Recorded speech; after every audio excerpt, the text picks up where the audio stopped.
You're listening to the Doctors In podcast from martinclinic.com. Although we share a lot of practical and, in our opinion, awesome information, what you hear on this podcast is not intended to diagnose, cure, treat, or prevent any disease. It's strictly for informational purposes. So enjoy. Hello, I'm Dr. Martin Jr. I'm Dr. Martin Sr. And this is the Doctors In podcast, and this is episode 164. Today we want to talk a little bit more about sleep. We've done some previous podcasts on sleep, but we want to talk about the 5 major causes of insomnia or sleep issues. And 4 of them are nutritional deficiencies, and 1 is a hormone, which if you've listened to our previous podcast, you already know the answer to that, which we'll get into in 1 second. Now, what's interesting is that you and I off air have been talking about, it was a systematic review study that looked at melatonin. Now, melatonin is that hormone that you secrete at nighttime. It's amazing. You need to sleep to get melatonin, but if you're not getting melatonin, you're not sleeping. Yeah. Right? It's kind of like and your body makes it. Your body makes it so, naturally. because people think, I got to take melatonin as a supplement, but your body makes melatonin. So just understand that it's not, we're not a saying herb or that's whatever, right? Your body makes it, and it's interesting. I mean, studies have shown that a dark room, you make more of it when you're sleeping better, cool, and all that stuff, which we can get into some of the sleep tips later. But what they found is that when you're sleeping well and you're releasing melatonin, it actually improves your fasting glucose and insulin sensitivity. Now, on our last episode, we talked a ton about the effect of having high fasting glucose and the opposite of insulin sensitivity, which is insulin resistance. Now, real quickly before we go on, let's quickly explain why you want to be insulin sensitive. Because insulin, like we said in the last episode, but just real quickly we'll summarize, blood sugar levels are so toxic that whenever you eat food and it's broken down into glucose and your blood sugar levels spike up a little bit, you have to do something about it, right? So your body secretes insulin, and then insulin basically comes along and says, all right, now get out of here. It tells the glucose to go into storage, which if you want to learn a lot more about that, go back and listen to our previous episode because we talk about that in a lot more detail.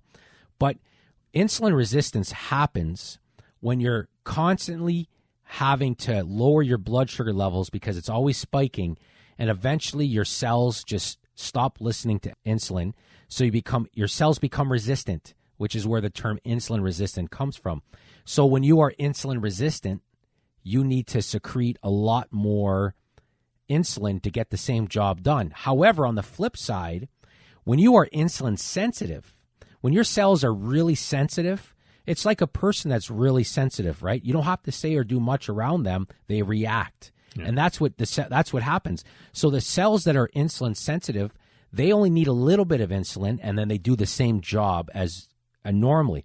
So that's a good thing. Whenever you need less insulin to do a job, that's always good for your biochemistry. It's good for your physiology. It's good for your brain. It's good for your heart. It's good for your muscles. It's good for your fat cells. Well, it's the hormone that wants you dead, right?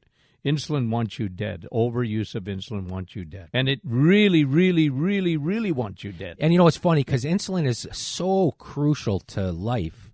Insulin is one of those things that I always look at insulin as like a comic book or a movie character that starts off with the intentions of really helping everybody out, and then by the end they're just a plain old villain who just craves more power, and that's how insulin works. It's supposed to help us out, and without it you die. I mean, without insulin you die. Mm-hmm. Your blood sugar levels would never come down and you die. It's just game over. You need insulin to control your blood sugar levels and other things. Insulin does other things as well, but it's the most powerful food partitioning hormone in the body.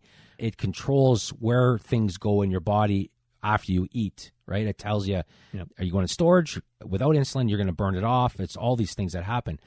But at the end of the day, when you sleep, sleep is anti-aging.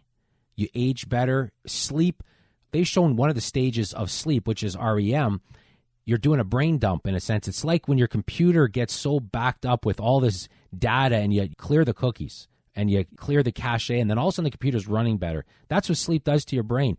It dumps a lot of that junk in your brain. Yeah. Your filtration system that you and I talked about, the plumbing of your brain, works better at night. Yeah. So you sleep Isn't better. that neat about that lymphatic drainage? The lymphatic system. The lymphatic system that we talked about a few episodes Yeah, that was ago. a brand new system Yeah. that they discovered. I mean, they always knew that the brain, like anything else, when you make energy, it creates a lot of waste, right? In order to make energy, we create waste, and we have our lymphatic system, our respiratory system, our sweating, all that stuff gets rid of the waste in our body. And the brain, it consumes 25% of the energy in our body, which is incredible to think about. So there's a lot of waste, and they never quite knew how the plumbing worked. But now they discovered this lymphatic system, the plumbing of the brain, and they found it works better at nighttime. Yeah. So sleep is crucial to brain health. If somebody has a lifetime of not getting enough sleep or a lifetime of insomnia, they are so much more likely to end up with dementia or Alzheimer's. So it's good for your brain. Sleep's good for your brain. Sleep is good for your insulin sensitivity. It's good for your heart. It's good for your hormones that control hunger. It's good for fat loss. I mean, sleep is everything. Yeah. Sleep and eating and exercise, if you nail those three things there, you're healthy. You're absolutely healthy. So here's the thing. A lot of people are not sleeping well. A lot of people have insomnia. A lot of people just no longer wake up feeling refreshed in the morning. It's amazing how common sleep issues have become. Big time. And it's amazing for women, as they age, sleep, any hormonal issue affects their sleep. Cortisol affects their sleep. I mean, they just don't sleep well, right? So that's what's happening now. So what we want to do for the remainder of this episode is just talk about the most common causes of insomnia, and they're all fixable, right? So let's talk about the four. There's more than this, but let's talk about four big nutritional deficiencies that can directly affect a person's sleep. So let's talk about the first one, because it's something that we talk about a lot, and that, of course, is vitamin D. Linus Pauling, he was a great guy. Remembered studying a lot of stuff that he came out when his research won the Nobel Prize on vitamin C. And I've always said he just missed by one letter in the alphabet, because now we're finding the most essential of all vitamins is the sunshine vitamin, vitamin D. Much more. Look, you need vitamin C. Your body doesn't produce it, and you need to get it in your diet. But the key for all causes really is if you're not sure, then take vitamin D, because vitamin D is essential. And it's essential for the production of melatonin. It's just very simple. And that's why you get out in the sun and, think about it. You're in the sun all day. You usually sleep that night because it'll drain the life out. But it's because of all the melatonin it's producing. And you actually get a good night's sleep, when you've been out. And that's why I go to Florida. There was a study done in men that I found interesting, and they found that men who have a vitamin D deficiency, not getting enough, which is so common, a lot of times was linked to getting under 5 hours of sleep every night. Mm-hmm. So it directly affected their sleep. So if you want, we could do a whole show on melatonin and the effect that it has on so many anti-cancer effect. I mean, it's such a powerful, like when you produce it, I'm not talking about taking melatonin. I'm saying when you naturally produce melatonin when you sleep well, it's incredible how much better your body functions, right? So again, as you mentioned, you need vitamin D to get melatonin in the first place. So a deficiency in vitamin D for a lot of people can cause a sleeping issue, can cause right out insomnia, or can just affect the quality of sleep that they get. So that's the first one, is vitamin D. So let's talk about another real common one as well, which is magnesium. Think of the word relax. I always say magnesium, if you wonder when you need it, it's to relax. So again, magnesium, it participates in over 600 functions in your body.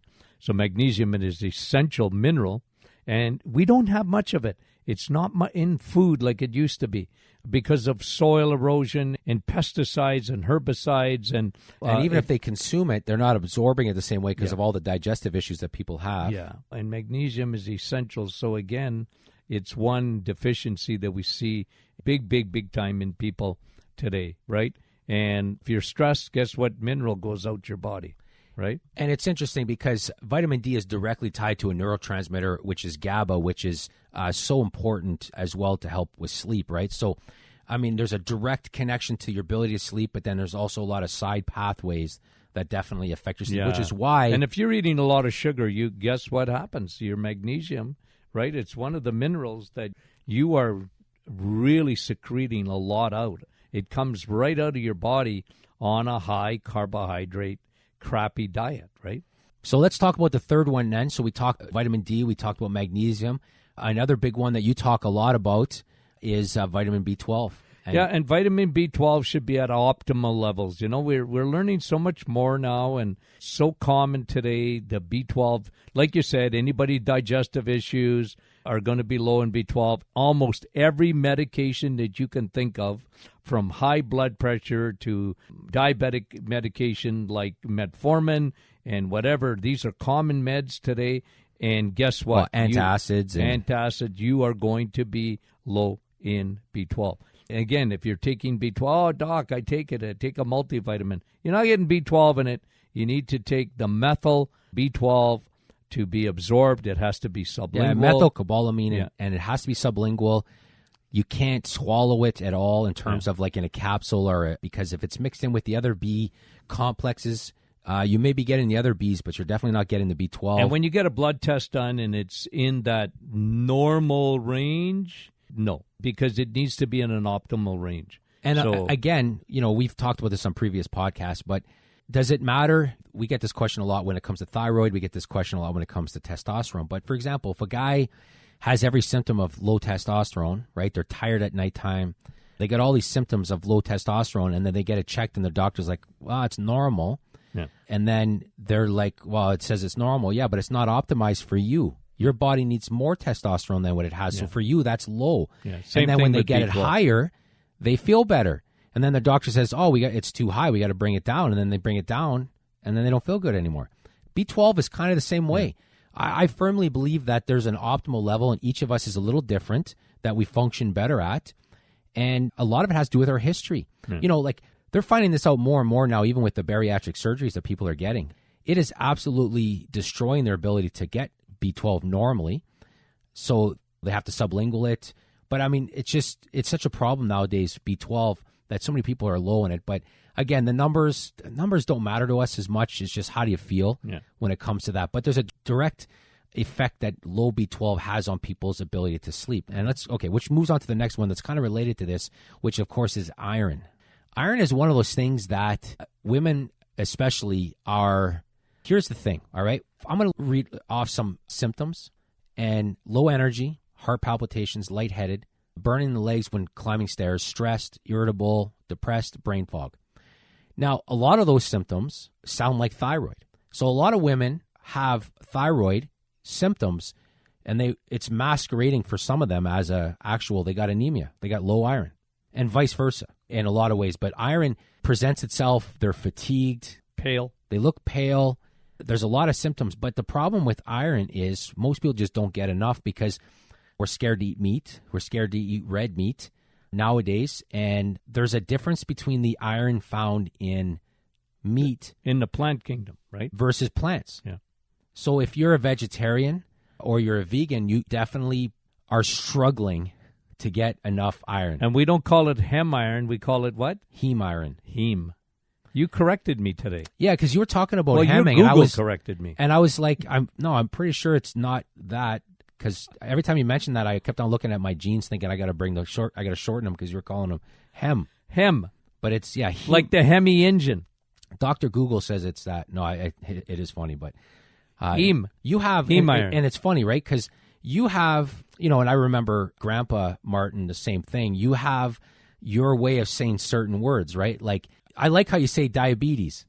Now you're conscious to say it, but you you don't say diabetes like everybody else does. What do I say? When next time you diabetes? Yeah. Yours rhymes with bus, so it's just different. And it's funny. I never noticed it until somebody else pointed out to me one time. It's like, oh, you the way you say it sounds. My dad was like that. Yes, that's what I mean. I remember Grandpa being like that. Yeah. But the way you say diabetes sounds so much more pleasant. Yeah, but it's better. It is better. I agree. It's better. With that. Let's change it. I would. Don't listen to Google. I'd be happy if people called it diabetes. No, I can't even say it how you say it. Diabetes. Yeah. I like it better. I can't say it, but I like that better. Beat it with the diet. Yeah, that's diabetes. Right. And then you did a video a while ago, and it was on Facebook, and a lot of people saw this video. A lot of people, because you were talking about milk. And the way you say milk in the video, it cracks me up even when I watch it now because I never noticed it till somebody in the comments pointed it out. What did I say? I can't remember. It wasn't milk. Say milk? Yeah. Anyways, when the video wasn't that. So people pointed it out. So it's amazing because even the way I say words, I talk fast. I'm sure because we get everything we get our podcast transcribed because some people prefer to read it. And I'm sure the transcription service is like, man, can you tell that guy to slow down? Right? Can you tell that guy to slow down? But yes, no, you and I, it's funny because every time you say certain words, it reminds me of Grandpa and how he's the same thing. I remember when I was learning some stuff from him, I was like, okay, and I like the way he says it better, right? It's just like, well, he was French too, right? Yeah, and he put his own French. Yeah, he put his own spin on the word, right? Yeah. I like that better. So anybody can say diabetes, only you can say I can't even say it. I won't even try to say it. But yeah. So at the end of the day, the type of iron, that was a long sidebar, by the way. Yeah. The type of iron that you get, heme iron that you get from red meats is absorbed better than you would get the non-heme iron from plant kingdom. And I always say Popeye was, like Popeye, you might know. Yeah, I do know. Popeye still. Popeye I used to watch the sailor that. Was very strong, but he said because he ate spinach, but he wasn't getting heme iron. No, because he really when he was getting it from the red meat he was eating, not spinach. What a weird cartoon, by the way. I do remember watching it. I used to love it. Aside from the disproportionate size of his forearms, which were awesome. Yeah, what a weird thing that somebody just came up with an idea. This guy just gets super strong when he opens a can of spinach. But yeah, it was a great cartoon. Now, okay, so we talked about the 4 deficiencies: vitamin D, vitamin B12, magnesium, and iron. And then we hinted at the other one, which is a hormone, which is cortisol. Mm-hmm. And cortisol, we've said this before, is the number one cause of insomnia in women over the age of 40. If a woman over the age of 40 is having a hard time sleeping, generally they have some kind of cortisol issue, too much cortisol. And of course, it's because cortisol is a cyclical hormone, meaning it naturally at some points in the day is higher and at other points of the day is lower. Our cortisol levels are supposed to be the highest as we wake up in the morning, and it's supposed to get lower as the day goes on because we don't need the energy. We don't need that fight or flight as we prepare to sleep. So at the end of the day, cortisol is supposed to be lower, but so many people struggle with elevated cortisol, so it's high, and their body just can't shut down to go to sleep. They can't fall asleep. They can't stay asleep, and it creates a real insomnia issue. And we've talked about that cortisol problem specifically on previous podcasts, and we've written about it a lot in our emails. But that's another major reason. So if you're listening to this episode and you're having a hard time sleeping, and you haven't tried lowering your cortisol and you haven't tried optimizing your D, your B12, your magnesium, and your iron, then I would definitely start there. So those are nutritional deficiencies. Now let's talk about a couple of real quick tips based on research for sleeping.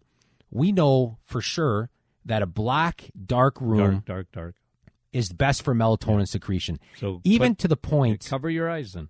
Yeah, and if you can't cover your eyes, then even if you take a little electrical tape and you cover those little blue indicator lights on everything that in your room, right? When something's charging, that thing's off. Alarm clock, same thing. It's amazing. I remember reading this, and I have to verify this, that they found that when a light was shining on them at nighttime, it definitely affected their melatonin, even a little bit of an alarm clock light. So we know that, right? So you want dark, pitch black. We also know that a cool room, people sleep better in a cool room. And I know that temperature is the constant struggle between men and women for eternity. Yeah. Eternity. I'm 45, been married going on 25 years, and our temperature differences at nighttime still shocks me to this day. Yeah. How our temperatures can be so different in the same house all day, come to bed at nighttime, and she's freezing, and I'm warm. It's just amazing to me the temperature differences that we can have. But we know for sure research is saying cooler room, right? You can have a lot of blankets on you, but the room better be cool. You better not be sweating all night. You better not be too... I want to see in the winter, I like to see the frost on my eyebrows in the morning. It is funny. People tend to sleep better in a cooler room. So that's another thing. Yeah. Another thing that is so much more relevant today than in the past is blue light from your iPad, from your phone. Turn that stuff off. Yeah, for somebody that has insomnia, I think research is pretty clear that if you have a hard time sleeping or staying asleep at nighttime, you may want to turn off your screens by about 8:30, 9 o'clock if you go to bed at about 10:30 or 10 o'clock, right? You want that... The blue lights off, right? At nighttime, there's no question. It's hard to do because we're so addicted to looking at social media, and I'm looking at studies and reading stuff, and exactly. Now it's so much more convenient to get all that stuff on your phone, on your iPad. It's just that's what we do before bed. You read it, but again, if you have an issue with insomnia, that's definitely something that can affect. And then there's even something to be said about sleeping in a cool room, but then having before that a warm bath before bed can help people with insomnia. With Epsom salts, because then you get magnesium salts, right? That's right. So there's those are some practical tips outside of the nutritional deficiencies to fix to help you sleep. Also, for some people, they may exercise too late in the day, and that can cause a delayed phase reaction, it can delay the phase of sleeping at nighttime. So there's different things in there as well. Eating at nighttime can do that as well for some people. So there's a lot of reasons why we can't sleep. But like we said before, the number one cause of insomnia in women over the age of 40, first and foremost, fix your cortisol, and then go down the line of those nutritional deficiencies. So again, we want to thank you for listening to this episode, and have a great day.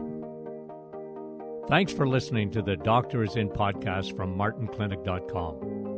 If you have any questions, you can reach us at info@martinclinic.com. If you're not a newsletter subscriber, you can head to our website and sign up for free. We also have a private Facebook group that you can join.